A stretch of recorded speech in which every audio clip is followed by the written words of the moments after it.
Hello students, मेरा नाम रुपेश सिंह है और मैं राजकीय औद्योगिक परीक्षा संस्थान घाटमपुर में निदेशक हूँ।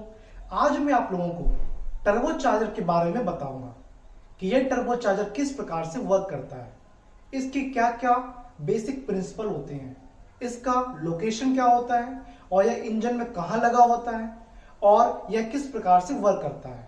तो चलिए शुरू करते हैं। आज का टॉपिक जो हमारा है टर्बो चार्जर के बारे में जानकारी प्राप्त करते हैं। तो टर्बो चार्जर का जो मेन एम होता है, यानी उसका जो मेन वर्क होता है, वो मैं आपको वीडियो के माध्यम से पीछे आप देख पा रहे होंगे। यहाँ पर कोई चीज दिखा रहा है कि देखिए एक इंजन है। इंजन में देखिए 4 प्रकार के स्ट्रोक होते हैं। जैसे कोई 4 स्ट्रोक इंजन है, उसमें 4 प्रकार के स्ट्रोक हैं। एक है आपका इंटेक स्ट्रोक, दूसरा है कंप्रेशन स्ट्रोक, तीसरा है आपका पावर स्ट्रोक और चौथा है आपका एग्जॉस्ट स्ट्रोक। तो जो पहला स्ट्रोक होता है, इसको हम लोग इंटेक स्ट्रोक बोलते हैं। उसमें होता क्या है कि फ्रेश एयर इनटेक करती है। तो इनटेक मैनिफोल्ड से होकर जो फ्रेश एयर है वो आपकी आती है। और जो एग्जॉस्ट में क्या होता है, एग्जॉस्ट स्ट्रोक क्या होता है, जो आपका जो एमिशन होता है, यानी कि जो कि बर्न गैसेस होती हैं, जो जली हुई गैसेस होती हैं, वो आपको एग्जॉस्ट स्ट्रोक के द्वारा, यानी कि एग्जॉस्ट स्ट्रोक में ये आपके एमिशन गैसेस जब बाहर निकलती हैं तो इनका जो टेम्परेचर और उनका जो प्रेशर होता है वो कहीं ज्यादा होता है।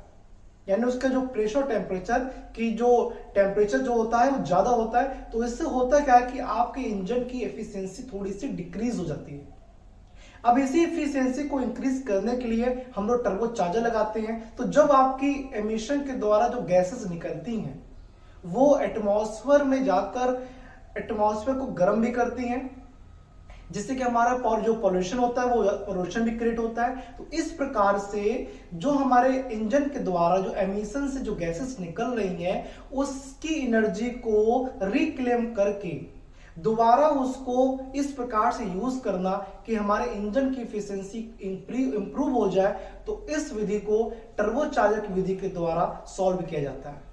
तो यह टर्बो चार्जर का मेन प्रिंसिपल होता है। अब इसका कंस्ट्रक्शन कैसा होता है, टर्बो चार्जर को समझने के लिए हम लोग को 2 प्रकार के इंजन को समझना होगा। पहला है हमारा नेचुरल एक्सपिरेटेड इंजन और दूसरा हमारा है फोर्स इंडक्शन इंजन। जो नेचुरल एक्सपिरेटेड इंजन होते हैं, इसमें होता क्या है कि जो फ्रेश एयर होती है इनटेक स्ट्रोक के दौरान आती है और जो एयर होती है तो वो एटमॉस्फेयर प्रेशर पर डिपेंड करती है। यानी यहां पर इनटेक एयर करने के लिए, एयर को इंटेक करने के लिए किसी भी प्रकार के अन्य किसी उपकरण की जरूरत नहीं पड़ती है। तो ये नेचुरली जो एटमॉस्फेयर प्रेशर के अकॉर्डिंग यहां पर ये वर्क करता है। अब यदि बात करते हैं फोर्स इंडक्शन की, तो जो फोर्स इंडक्शन होता है उसके लिए हमें एक्स्ट्रा एक पंप की जरूरत पड़ती है और इसके तहत एयर को प्रेशराइज करके इंटेक एयर को इंटेक मैनिफोल्ड के द्वारा इंजन में डाला जाता है। तो यानी कि ये फोर्स इंडक्शन विधि कहलाती है। और जो एक पंप मैंने यूज किया इसी को हम बोलते हैं टर्बो चार्जर। यानी एयर को कंप्रेस करके इनटेक एयर को इंजन के अंदर डाला जाता है। तो इस प्रकार से 2 विधि के द्वारा ये हमारी जो नेचुरल एस्पिरेटेड है और दूसरा हमारा फोर्स इंडक्शन है, इस प्रकार से टर्बो चार्जर का हमें यूज करते हैं। अब ये टर्बो चार्जर जो फोर्स इंडक्शन में जो यूज हो रहा है एज ए पंप, तो ये किस प्रकार का कंस्ट्रक्शन होता है इसको हम लोग समझेंगे। चलिए देखते हैं। जो हमारा टर्बो चार्जर होता है इसमें 2 चैम्बर्स बने होते हैं। एक हमारा चैम्बर होता है कंप्रेशन चैम्बर और दूसरा होता है हमारा टरबाइन चैम्बर। और जो कंप्रेशन चैम्बर होता है उसमें कंप्रेशन ब्लेड्स लगी होती हैं और जो टरबाइन चैम्बर होता है इसमें टरबाइन ब्लेड्स लगी होती हैं। अब इन लोगों का कंस्ट्रक्शन आप देख पा रहे होंगे स्क्रीन पर कि किस प्रकार से एयर फिल्टर का कनेक्शन हमारा कंप्रेशन चैम्बर के होते हुए हमारा इनलेट मैनिफोल्ड में जाता है और हमारा जो एग्जॉस्ट मैनिफोल्ड से होते हुए हमारा देख पा रहे होंगे यहां पर जो टरबाइन चैम्बर से होते हुए हमारे कैटालिक कन्वर्टर तक जाता है। अब जब एग्जॉस्ट एमिशन में जो गैसेस निकलती हैं जिसका प्रेशर ज्यादा होता है, अब ये प्रेशर वाली गैसेस जब आपके टरबाइन चैम्बर के टरबाइन ब्लेड्स को मूव कराती हैं तो हमारा जो टरबाइन ब्लेड्स होती हैं वह कनेक्ट होती हैं हमारी कंप्रेशन ब्लेड से।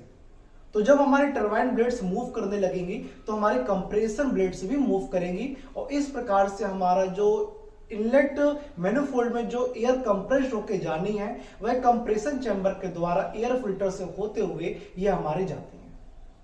तो इस प्रकार से टरबाइन के बाद में एक इंटरकूलर भी लगाया जाता है, ताकि जो भी कुछ कंप्रेस्ड गर्म गैसेस हो तो हमारे जो इंटरकूलर के माध्यम से थोड़ी सी ठंडी गैसेस मिले, ताकि हमारा जो इंजन है वो अच्छे से वर्क कर सके और जो हमारा जो इंजन है उसकी एफिशिएंसी बढ़ सके। तो इस प्रकार से टर्बो चार्जर का हम लोग यूज करते हैं। मुझे उम्मीद है कि आप लोग को टर्बो चार्जर समझ में आया होगा और मैं नेक्स्ट वीडियो में और भी कुछ नया टॉपिक लेके आऊंगा। तब तक के लिए जय हिंद, जय भारत।